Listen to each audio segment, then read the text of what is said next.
आदमी ने बस अपनी पत्नी द्वारा दिए गए सांप के अंडे तोड़ दिए और अगले ही पल उसे अपना 100 मीटर का असली रूप दिखाने के लिए मजबूर होना पड़ा। इस पल तक वहाँ मौजूद सभी लोगों को पता चला कि वो महिला वास्तव में एक तरफ की शांति की रक्षा करने वाली महान रेगिस्तान की नाग देवी थी। कहो तो वास्तव में कौन जाएगा? एक नश्वर द्वारा इस हद तक सताए जाने पर नागिन को केवल इस बात का पछतावा था कि उसने शुरुआत में अपने अंधे और हृदयहीन पति को क्यों बचाया। दरअसल 3 साल पहले महान रेगिस्तान का सेनापति होने के नाते वो युद्ध में हार गया था और मरने ही वाला था। नागिन ने देखा कि उसने उस पर एहसान किया था, इसलिए उसने उसे ठीक करने के लिए नाग जनजाति के गुप्त तरीके का इस्तेमाल किया। इसलिए 3 साल बाद नागिन गर्भवती होकर सेनापति के महल में रहने लगी। सोचा था कि ये उन दोनों की खुशी की शुरुआत होगी। किसने सोचा था कि इस दिन उसका पति एक अनजान महिला को वापस ले आएगा और कहा कि वो नाग देवता की धरती पर दूत थी और उसने कई बार उससे युद्ध के मैदान में उसे खतरे से बचाने की प्रार्थना की थी। अब जबकि उसने सफलता और प्रसिद्धि प्राप्त कर ली है, उसे अपनी धर्मपत्नी बनाना ही होगा। लेकिन अंधे और हृदयहीन पति को ये नहीं पता था कि इन वर्षों में जब भी वो युद्ध में मरने वाला होता था तो नागिन ही समय पर हस्तक्षेप करके उसकी मदद करती थी और संकट को टालती थी। परिणाम स्वरूप चालाक महिला ने मौके का फायदा उठाया और बेहोश होने से पहले उसे अपना चेहरा याद करवा दिया। ये देखकर कि आदमी अपनी जान बचाने वाली के साथ ऐसा व्यवहार कर रहा था,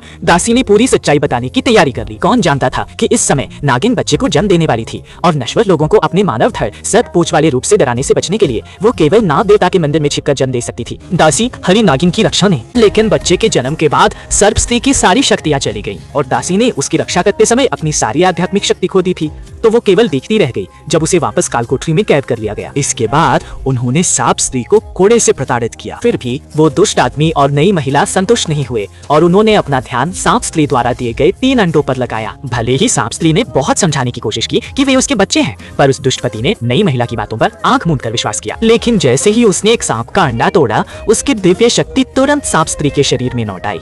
माँ बच्चे के इस दर्द को केवल वही महसूस कर सकती थी। अपने ही बच्चे को मार डाला।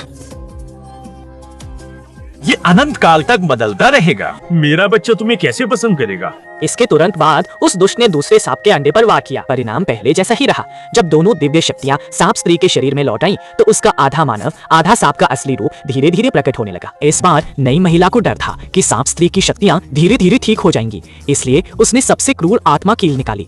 ये न केवल सभी राक्षसी शक्तियों को दबा सकती है, बल्कि उन्हें नरक से भी बदतर जीवन दे सकती है। ये देखते हुए कि सांप स्त्री अब विरोध करने में असमर्थ थी, दोनों ने अपने आदमियों को बुलाकर उसकी सांप आत्मा को बेरहमी से निकालने को कहा। हालांकि शारीरिक पीड़ा ने सांप स्त्री को बहुत यातना दी, पर उसे ज्यादा पीड़ा इस बात की थी कि अभी अभी